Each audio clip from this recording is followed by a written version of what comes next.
Hello, everyone, and welcome to Making Friends with Chronic Pain. This is a workshop designed to offer a holistic approach to managing your chronic pain. For those of you who we haven't met before, my name is Michelle Falzone. I am a certified exercise physiologist and women's health and movement coach.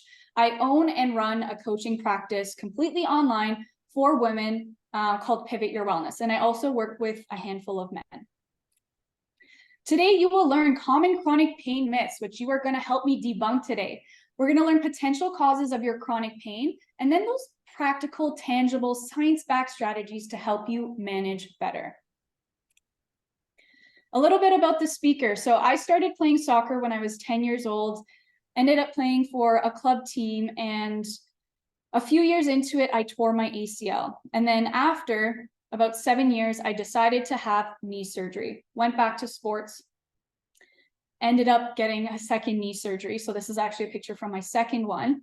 And then throughout that time, I was using strength training, physio, chiro, osteopathy, different modalities to help manage chronic pain. And during the pandemic, I developed sciatica, which is a real pain in the butt, so pun intended.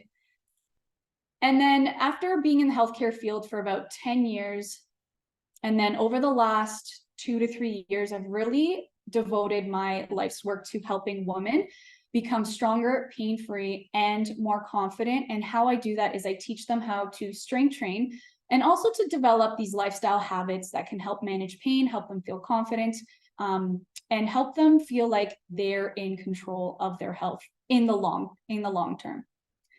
Now, part of my chronic pain journey, I'm actually from Toronto. I moved to Calgary about 4 months ago. For my Calgary friends here, I promise I did not bring the rats from Toronto. And moving here has actually been so therapeutic for my chronic pain journey, just because being able to be around nature more and having a slower paced lifestyle compared to Toronto has been very therapeutic. Also, I'm a big dog lover. This is my best friend's dog, Littlefoot. If I wasn't in the kinesiology field, I would definitely be doing something with animals. So that's a little bit about me. And I saw this meme on Instagram the other day, and I thought it was funny, and I wanted to share it with you all.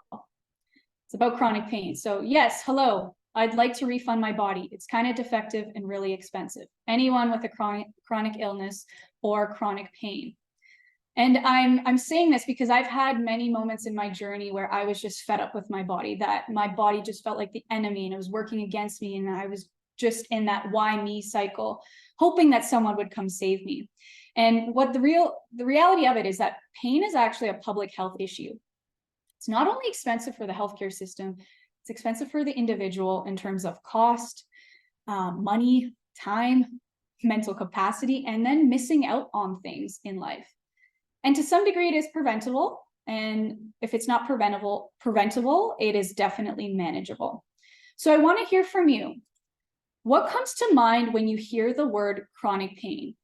Feel free to share it in the chat, because everyone has a different understanding of what chronic pain. The first word, the first action, the first maybe feeling that comes to mind. That's not feeling hopeless. Dina, exhausted. Yeah, like when is this going to stop? Tina, physical pain every single day. It's like to be expected almost, right? Never ending. Absolutely. Hitting the core ones here.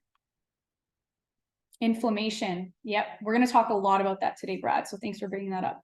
A difficult foe. That was a very gentle way of putting it. I love that, Victoria. And the thing with chronic pain is many of us actually don't understand our own chronic pain, and that can actually be part of the problem. Because if we don't understand what's going on, it can be very difficult to create or find a treatment plan that is effective. Education is necessary, and I always say education before medication. So it might look like this. Isolating, right? You're staying at home because the thought of going to your friend Emily's house and she has those very uncomfortable bar stools that you don't want to sit on for hours. Then the couch at home looks more favorable.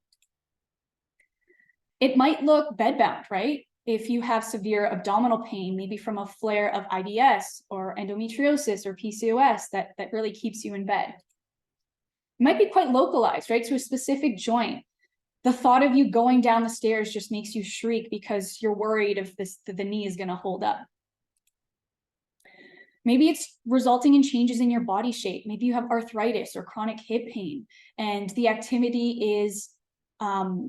inactivity is causing weight changes, and it affects how you feel about yourself. Tina mentioned something about, having a stressful job, right? And that can also, when you have pain on a day-to-day basis and you care so much about your job and the chronic pain is just knocking on your door like trick-or-treaters on Halloween, it really affects your productivity and your focus. Or maybe you have kids or grandkids and you want to be active with them at the park, but the fear of running around or playing with them at the park makes the park bench actually seem like a more desirable option. Maybe your chronic pain is affecting your close relationships and most importantly, your mental health, and signs of depression and anxiety are creeping up. And then someone mentioned feeling hopeless. Vesna did, right? Hopelessness is a common feeling with chronic pain. You begin to feel that chronic pain is just a part of your life. It's part of your fate and almost like part of your identity. And then we begin to lose optimism of things getting better. So I want to ask you, and this is a little bit of a reflection for yourself, what is living with chronic pain holding you back from doing? Because I believe you have the power to change your chronic pain story. And I assume if you're here, you are all in on this. The goal for today is really to provide education, practical strategies, and most importantly, hope and optimism that can give you the confidence that you have the power to change your story. The next slide is a quote that one of my mentors says. She's actually here today, Vesna. So she says, how you understand how you heal really affects how you heal. And I love this because it's very similar. If we don't understand why a child is sad or angry, it affects our ability to help them. And unfortunately, when we're born, we're not given an owner's manual to this thing, what we call our body. So when we have signals in our body, like indicators on a car dash, that lets us know that something is wrong. From a human perspective, that might sound like, I'm not sure what this means, what's going on, should I be concerned? And I believe that if each of us can get more curious about our bodies, improve our understanding about our pain, and then build awareness around how our bodies work, this level of attunement can promote healing. With that, let's open this owner's manual and start learning. We need to know, what the heck is chronic pain though? So I want to start by talking about pain in the brain. Pain is your body's way of warning you that something is wrong. It has your best interest at heart. Think about when you step on a thumbtack or hopefully not a nail. Your peripheral nervous system, the sensory neurons on your skin sends a signal to your brain, which then decides how much danger there is. Now, if the signals are worth paying attention to, the pain is amplified until the problem is resolved. If not, the pain is paused. And it makes me think of, have you ever cut yourself maybe earlier on in the day and you don't notice it until you're like, why is there blood on my forearm? And then you see the cut and then you start feeling the pain. So this system works well for acute pain, like stepping in that thumbtack or Lego block. In chronic conditions like arthritis, where there's, let's say, no quick solution for cartilage loss, the parts of our brain that send and receive those danger signals become more sensitive over time. And then the more our brain processes this pain on repeat, the more sensitive we become to it, kind of making us on high alert. So let's unpack chronic pain a little bit more.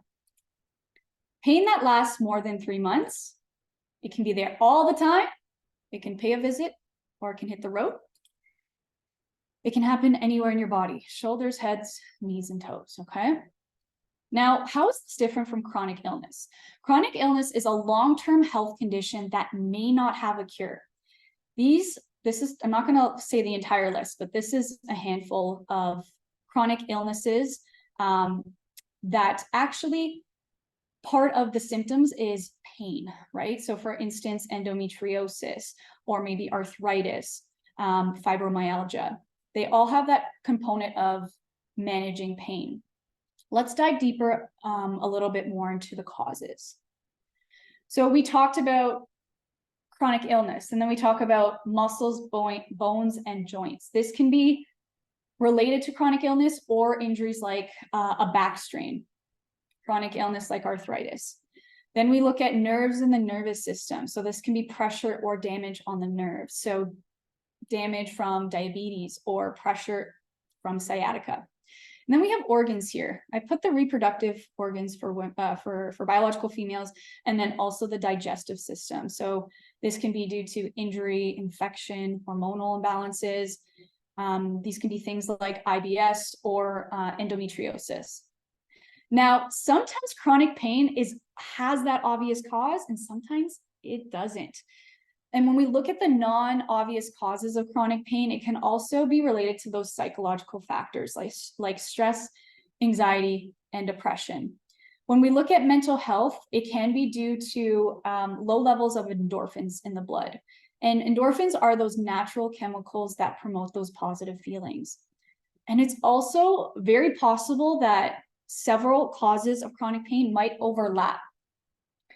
The interesting thing about chronic pain is that sometimes, let's say if I have an elbow injury and the tissue has physically healed, but if we've been having that injury for 3 months or more, there's a chance we may have programmed our bodies to continue sending those pain signals, even though physically there is no damage. And this can actually perpetuate the chronic pain cycle. So there is really a brain-body component to chronic pain. Now, what does it feel like? And this is important to be able to describe what it feels like because it helps you understand your chronic pain and also helps the provider in your care team understand your experience. So it could be achiness, throbbing, sharp, numb, stiffness, burning, shooting, tingling, stinging, squeezing, feeling like you're being zapped, feeling like a dragon's breathing on your back, right? Whatever words you can find, visuals that help you explain what you're feeling are going to help you understand your body better. And then there's what we call the terrible triad. I know it sounds very doomy gloomy. This triangle starts with chronic pain leading to the inevitable suffering, right? And then when we're undergoing this level of suffering, our mental health is affected. It can lead to anxiety, depression, irritability. I remember when my sciatic pain was at its peak, I was on my couch crying for 20 minutes, wishing that I could have a new back and a new leg. Wish wasn't granted. Nonetheless, I'm happy I'm in a pain-free spot. And then this opens the doors without a welcoming spirit to the sleeplessness and insomnia that comes with pain, which causes one to feel fatigued, perhaps moody, leading to more suffering day in and day out, which really affects our daily life. And this drive to relieve the pain can really encourage people to maybe become drug dependent on pain relievers. It might drive others to have unnecessary surgeries or maybe even resort to questionable treatment. Not only is it challenging for you, it is also challenging for your loved ones. And with that, I want to talk about chronic pain myths. So I'm going to need your help for this one. It's game time, myth or fact. For the next handful of slides, I'm going to get you to put your finger on 1 and 2. 1 for myth, 2 for fact. And you can throw that in the chat. Okay. First one, living with chronic pain eliminates the possibility of living a fulfilling life. 1 myth, 2 fact.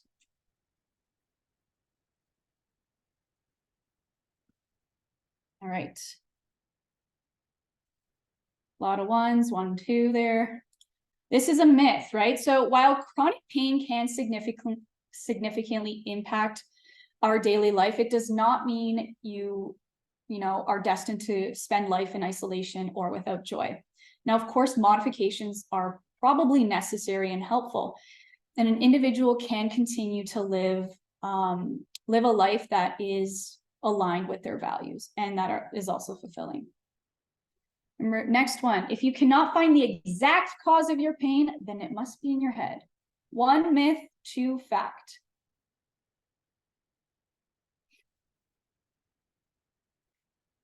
All right, so we got a smarty group here. Okay, that is a myth. So pain, this is important. Pain cannot always be validated by by imaging, right? And just because we can't see any physical damage on tests or images, scans, it doesn't mean your pain is not real. Your pain is real. You are not crazy. Because many patients have chronic low back pain and have no significant findings on their MRI scans. And the opposite is true. Many individuals might have significant damage to their spine, and they actually might have no symptoms. And now there's a little bit of a disclaimer here, because remember when we talked about pain in the brain, pain is also constructed in the mind. Remember that example I gave you of the cut, right? How we understand and perceive pain can also impact what we feel and the intensity we feel it at, which can perpetuate chronic pain. This one is a contentious one. Let's see what the crowd says. Chronic pain is curable. 1 myth, 2 fact.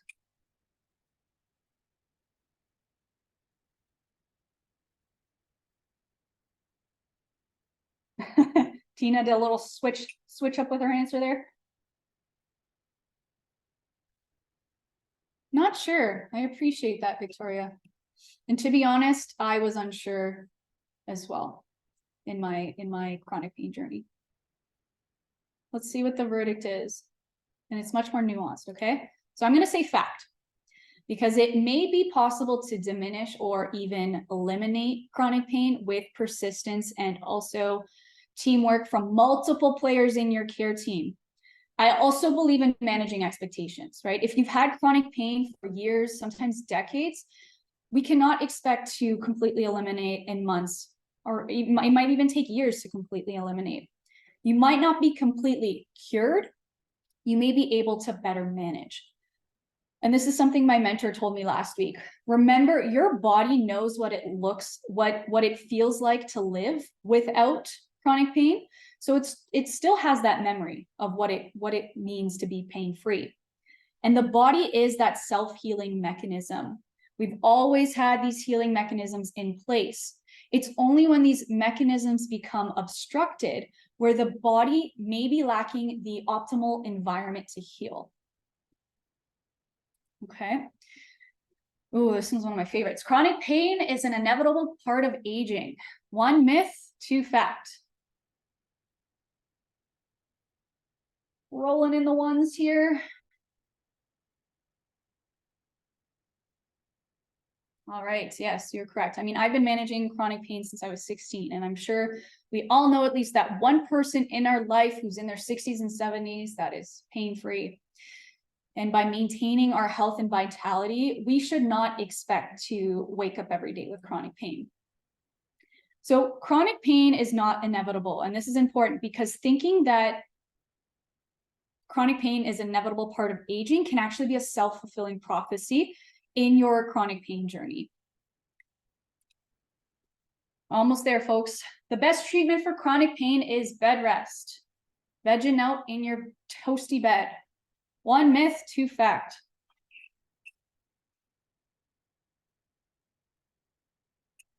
We got the ones coming in, and you are correct. So prolonged inactivity can actually make chronic pain symptoms worse because our muscles can become deconditioned.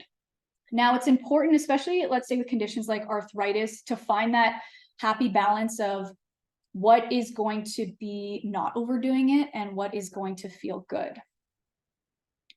Next one, alternative treatments are effective. So what are alternative treatments?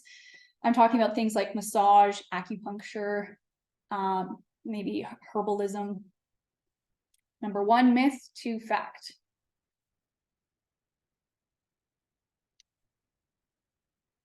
All right, we got a 1, we got a handful of 2s.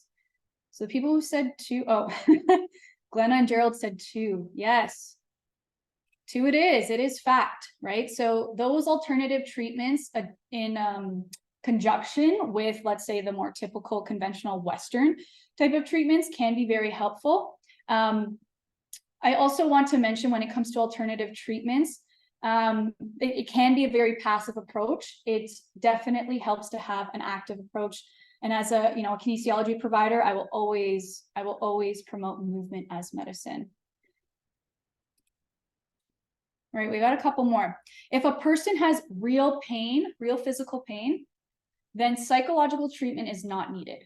1 myth, 2 fact.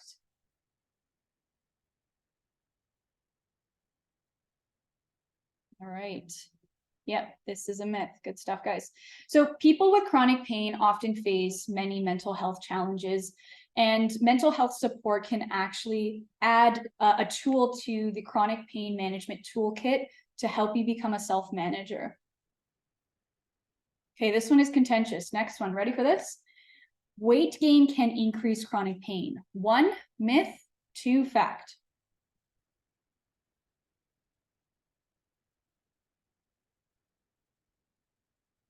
Ooh, we're on the fence with this one, folks. It is a little bit of an on the fence one. So this is actually a fact. So researchers have shown that even gaining 10 pounds can put 30 to 40 pounds of pressure on your knees. We have to remember that weight gain generally also causes inflammation and swelling, which can lead to immobility and chronic pain. Now, I want to preface this though. I worked with clients even in their 20s who are, by the silly medical definition, measurement, BMI, are in the normal weight category and develop arthritis in their hips and knees. So I really don't think it's fair to blame everything on weight. And I also work with a lot of women who experience challenges with body image and weight fluctuations, and are often told by their doctors that losing weight is the solution. And I do feel like this can feel defeating and dismissive, because women's health is far more complex than lose weight and all your problems will be solved. So my philosophy of coaching and the philosophy of the dietitian I partner with, Rebecca, we really coach our clients to understand that these lifestyle changes that we're implementing are intended to improve your self-esteem and your self-confidence. And any changes to our weight are simply a byproduct. So some situations we might gain weight or lose weight, or maybe your weight might stay the same. And the rationale behind this philosophy is that our bodies actually know what weight it feels comfortable at and where it operates its best in. So you can carry extra weight, you can be strong, you can still be mobile and athletic, and have that optimal blood panel and health measures. Thank you all for participating in that little game today. I want you to know that with chronic pain, you are not alone. Everyone who registered for this webinar left comments in their registration that they are living with chronic pain, and it does not discriminate. So I want you to know you're not alone on this journey. Let's get practical here. Let's talk chronic pain management strategies. First one is documenting your pain experience. I'm going to be explaining a strategy or a tool that one of the kinesiologists I had as a guest speaker for my clients a few weeks ago, she talked about, Jamie Glassman, she talked about using the FIT principle for our chronic pain. What does this look like? FIT, the first one, F is for frequency. How often do you experience the pain? Then we look at intensity on a scale of 1 to 10, 10 being the highest. What is the intensity of the pain? Time, how long does it last? What time of the day? What activity does it pop in at? Type, how can you describe the pain? And also what makes it feel better? And this reminds me of, so the important part of documenting our pain experience is because it's going to help you improve your understanding of what your pain experience is like. And once we have more awareness of what makes it feel better, what makes it feel worse, the intensity, we can almost have a measure of progress to be able to see how our therapies, whatever we're trying to employ, are helping or maybe not helping. It makes me think of this quote. Gabor Mate, he's a Hungarian-Canadian physician and author. He has a really good documentary called The Wisdom of Trauma. And he says, all of Western medicine is focused on getting rid of pain, which is not the same as healing. Healing is the capacity to hold pain.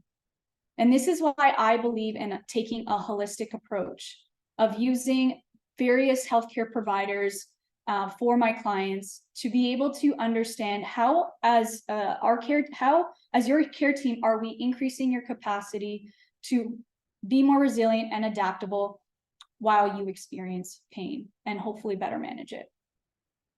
So with that, we're going to dive into mind, body, and soul. Let's start with the mind.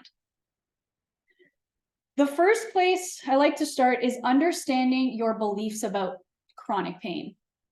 So what is your relationship to chronic pain? I had a client who was in a flare of endometriosis. She had a flare-up. She has an endometriosis, and the way she described pain is that it makes me angry. It's just unfair. It just negatively impacts my life. And it wasn't until we started providing more education around pain and understanding that she had the power to change her relationship to pain, she started understanding that it wasn't necessarily a bad thing. And that leads me to the next one. Do you believe pain is a bad thing? Most of us, honestly, it hurts, so it must be bad. What we've learned today is it's simply a signal. This is an important one. What are you making your pain mean about you? Those truths, are they actually true? What you've made it to believe about you? How are these beliefs serving you? How are they not serving you? This one's important. Do you actually believe you can get better? Do you believe you can experience joy and move freely? What would be different in your life if you believe something different about your chronic pain? Because what you believe about your chronic pain greatly impacts your capacity to heal. Kind of like if you feel like you weren't worthy of a promotion or a vacation, it's really going to affect your ability to feel good about yourself, or maybe experience more and get more out of life. Now, I also think it's important to challenge your pain relationship. So let's understand this a little bit more. At the top, we have fear, right? We fear pain. We fear hurting ourselves. We fear that flare up. We fear about what's going to happen next, about, can I sit on that 2-hour road trip and not have any pain? Maybe fear what you're going to miss out on. And this fear can lead to inactivity. And fear on that subconscious level is going to prevent you to move freely, because when we're in a fear-based state, our muscles are actually more tense. And then this happens because your body actually doesn't think it's safe to move. And this leads to compensation. Think of it this way. If you had a rock in your shoe and you fear that pain of stepping on that rock repeatedly, wouldn't you walk a little bit differently to protect your foot? It's our body's natural mechanism. And then if we choose to be inactive, this leads to our muscles becoming deconditioned. And then if we are inactive, we don't address the fear, we're creating those compensations, our movement patterns are different, and that creates muscle imbalances, which leads to more pain, because your body is not functioning as optimally as possible.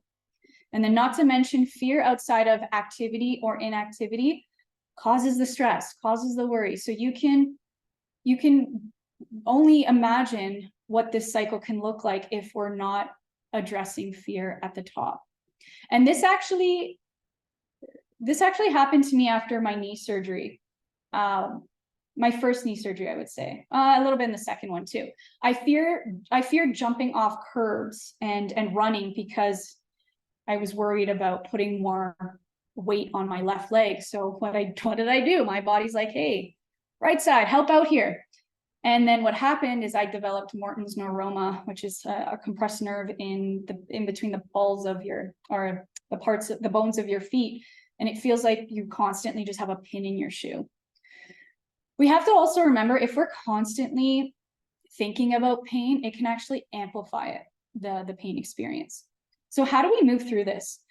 This is just like a really simple tool you can almost like use as like a coping strategy to move through fear. So you can say, there's a chance that XYZ might hurt. There's a chance that my back might hurt on this road trip.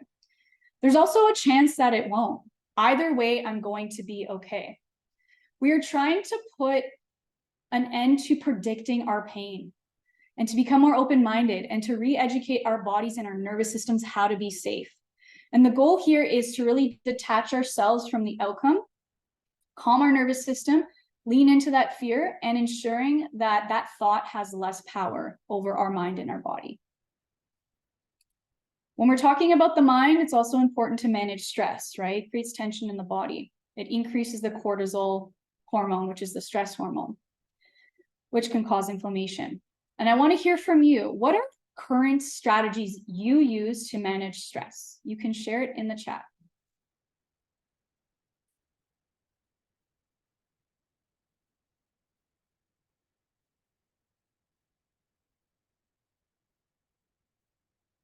Saying no more often. Ooh, powerful 2-letter word there. Right on, Vesna. Movement, yeah. Good stuff, Dana. Releasing those endorphins, dopamine, serotonin.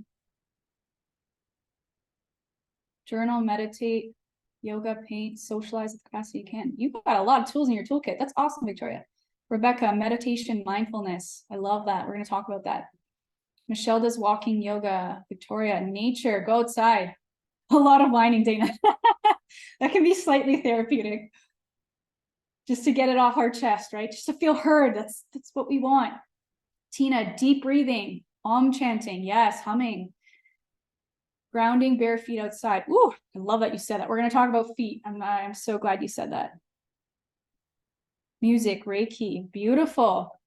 So I feel like all of you nailed this list. So the most accessible tool we all have is our breath, right? Even if you pause and take a deep breath in, deep breath out, that's going to calm your nervous system. Rebecca mentioned mindfulness, right? Do an activity that makes you feel in flow, in the moment. Journal, meditate, read, something Victoria said. Mindful walk, talking with a therapist, call a friend. You can whine to them if they're open to it.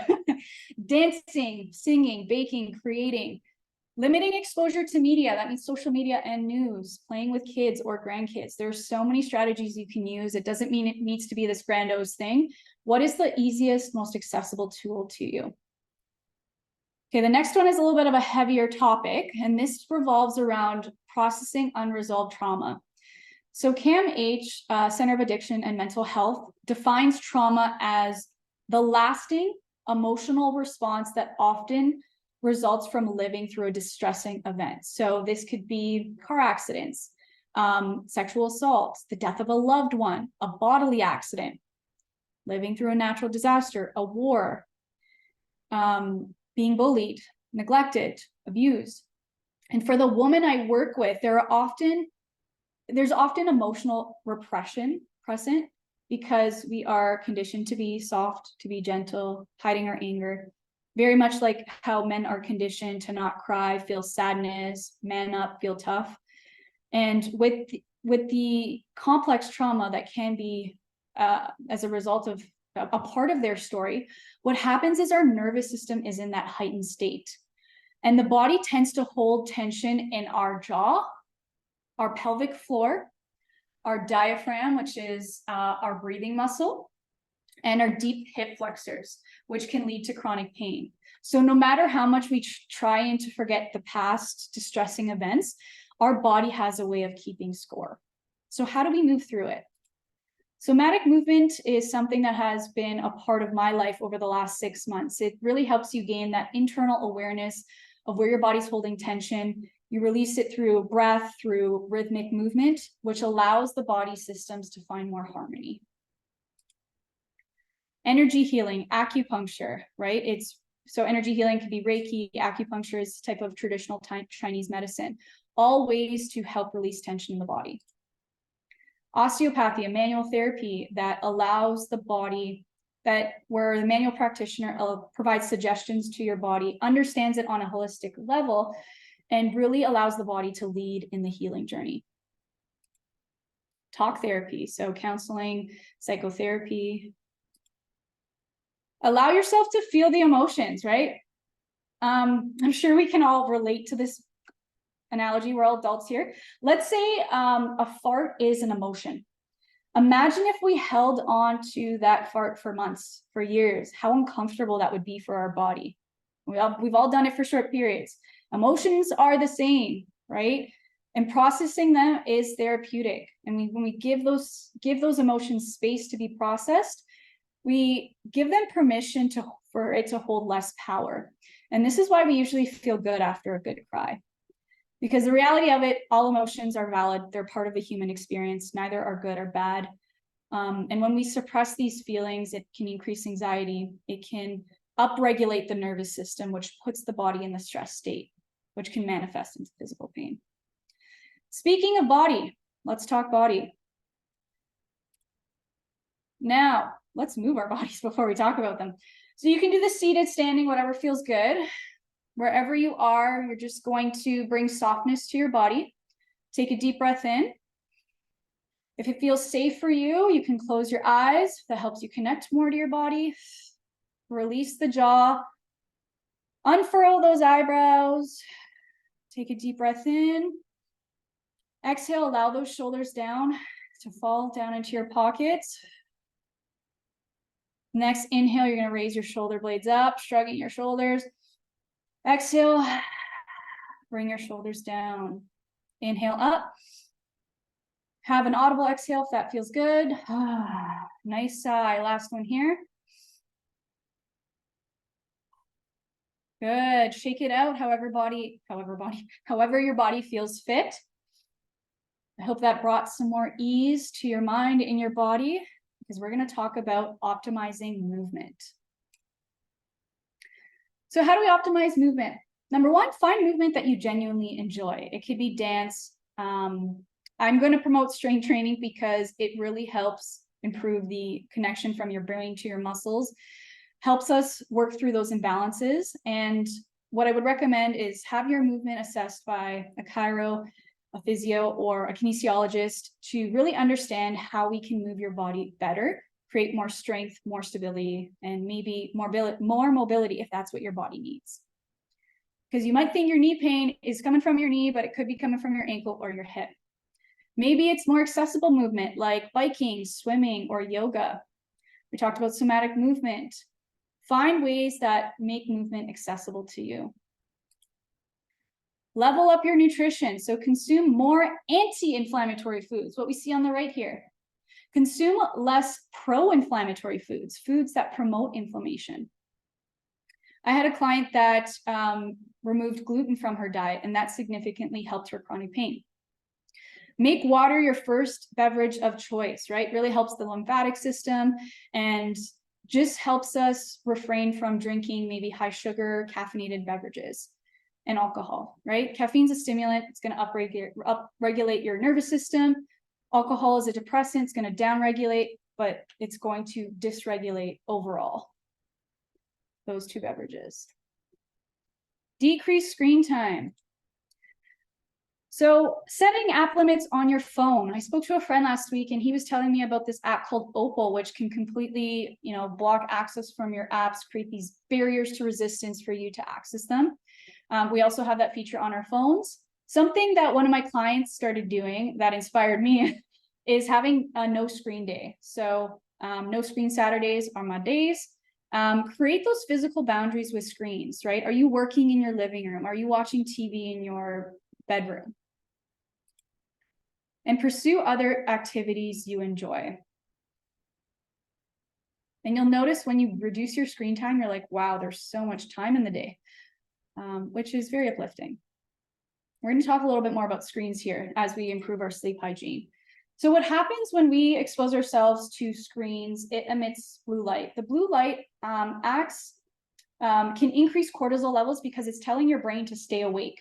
When our cortisol levels are up, our melatonin levels go down. Melatonin is that sleep hormone that promotes, that gets you to sleep and keeps you asleep. So try and add that non-screen time 1 hour before bed. You can use an eye mask, blackout curtains, and set a cooler temperature in your bedroom if that's possible. Make the bedroom a TV-free space. So a lot of us might have ruminating thoughts. If it is helpful for you, you can try the breathing exercises or put your thoughts on paper using journaling. If you're in perimenopause or menopause, managing hot flashes and night sweats by having moisture wicking sheets, investing maybe in a chili pad, which is a temperature controlled mat to help make your sleep more restful. believe it's Tina. She was talking about grounding feet, right? So do these look familiar? So high heels, thick shoes, maybe closed toe shoes here. We have to remember on our feet, we have over 200,000 sensory neurons on the bottom of our feet. And conventional footwear, when it's quite rigid, cushioned, and the heels is greater than our forefoot, the height, this completely changes our body mechanics when we're standing and we're walking. And let's dive a little bit more into this. I also understand we're like 2 minutes till the workshop time. So if you need to hop off, I totally understand. We're probably going to go until like another 7 minutes. So looking at these looking at these pictures, we can see the woman here. She's in higher raised heels, how it has shifted her back backwards, her knees more forward, which can put more pressure on the low back. When we look at the bottom of the foot, there's something we call a Mayer's line. That's when your heel, the ball of your base of your big toe and the end of your toe are in one straight line. We can see here how much foot contact your foot has with the ground. And let's say we put ourselves in what we call a shod shoe, a conventional shoe. We're not optimizing our entire foot, the capacity of our foot. An analogy I want you to use, if I were to ask you right now to push the wall in your room right now, how would you do it? Would you do it with closed hands or wide fingers? You'll notice that if you were to do wide fingers, you would actually be able to produce more force. Tina, shod shoe is a conventional shoe, so what we wear on a day-to-day basis. Tight, narrow toe box, raised heel, and very rigid. So this is why I would recommend choosing relatively flat, flexible shoes with a wider toe box. Also staying as barefoot as possible, and also understanding this transition to shod shoes to minimalist shoes can take some time. And sometimes it's not for everyone, especially if you're a sneaker high heel person. All right, question for you. Posture. Do you think you have bad posture? 1, yes. 2, no. Let's see if you can type that in the chat. I love the gray answer, Victoria, sometimes. Yeah, a lot of us think our posture is pretty crappy, eh? Well, I believe we don't have bad posture. What I believe we have is a lack of postural awareness and movement variability. We're staying in positions for just too long that we don't know where our body's in space. So right now, it could be, what's the height of your computer? If you're watching it on your phone, is it up high? Are you looking down? When you're walking, instead of looking down, can you keep your face up and your eyes looking down if that feels safe for you? There's so many ways. Part of the reason why I drink lots of water when I work, because it forces me to move and go to the washroom. Building movement breaks into my day. Yeah, good stuff, Tina, around awareness. Okay, we're at the tail end here, hormones. So when we look at estrogen, cortisol, and myokines, myokine is actually not a hormone. It is a micromessenger, and we'll dive into that. So low estrogen can happen if we've had a hysterectomy, maybe if we're exercising excessively, if we've had an eating disorder, or maybe are going through one, perimenopause, chemotherapy. Estrogen is actually essential for bone, muscle, and heart health because it has anti-inflammatory effects on the body. This is why women in perimenopause or menopause can actually benefit from hormone replacement therapy to help them manage chronic pain. And then we talked about cortisol, right? Having chronically high cortisol levels. It can also come from medications like prednisone or cortisone that contain the hormone cortisol. Then when we have low myokines, so we see this in patients who have low muscle mass, what we call sarcopenia, very common in women who don't strength train. Myokines are those chemical messengers that directly communicate with parts of our body to help us improve the health of our tissues. They're released during strength training, and it helps reduce inflammation and promotes recovery. It's what we call hope molecules. Now, When we are experiencing one of these or many of these, this actually increases inflammation in your body. So it's really about how do we find those optimal ranges for your body where it's performing its best, decreasing inflammation, so that we're considering this as a factor in your chronic pain journey. All right, soul, we're gonna fly through this one. How are we feeding the soul for our chronic pain? Spending time in nature, right? It can decrease blood pressure, reduce cortisol, improve our mood, really releasing those endorphins. Have supportive relationships, right? If we feel loved, connected, and safe, it's going to bring down our stress levels and promote positive feelings. Audit your environments. What's your work culture like? Do you enjoy being at work? What's your home life like? Is it a safe place? Is it comfortable? Is it loving? Same with your community. Are you involved in your community? Do you feel connected to your people? This is my favorite. It's something I'm working on. I think as adults, we begin to take life way too seriously. So make time for play, make time for hobbies. So this quack of a coach is telling you to build a fort in your living room or go to your nearest park and swing on a swing because it will make you feel better. I want to hear from you. Which strategy do you see yourself using more of based on what you've learned today? Feel free to share it in the chat if you feel compelled to. Nature, it is medicine, Dana. I love it. Make more time for play. Love that. Play, nutrition. We all have this inner child in us, right? That's just screaming out, wants to be a little bit foolish. Let's lean into that. Move more time for yourself, self-care. Nice. So some questions you can ask yourself. What would it mean if you could manage your chronic pain better? What does thriving while managing chronic pain look like for you? When it comes to your lifestyle, what is important for you to be able to do? Be honest with yourself. Am I making decisions in alignment with the things that are important to me? Are you using your pain to hold yourself back from experiencing more joy, ease, and freedom in your life? Because change really starts with understanding what you truly want out of life. Asking yourself, what is my vision? Is it travel? Is it playing with grandkids? Is it being more social, being able to do physical labor, be outdoors more? And what if you could do all those things that your heart really desires? What would that mean for you? Because remember, you are in the driver's seat. So with that, I would love to invite you to gift yourself a complimentary 60-minute pivotal coaching session. It's online, and in this session, we will develop a personalized roadmap to help you decrease those chronic pain symptoms, also helping you really get a better understanding of them, feeling more confident in your body, and also help you experience more joy in your life. We can perform a lifestyle audit, movement screen, understand your chronic pain, how to manage it better, come up with that realistic plan, and really give yourself the opportunity to feel heard. And also maybe answer any questions that weren't answered today. If this is calling your name, I'm going to plop a link in the chat below to book your session. And I want you to remember, this is purely a coaching session. If you want to learn more about the program, we can book another call. My goal is to help you move the needle at least 1% in 60 minutes or less, to feel like you have the support you need to move the needle.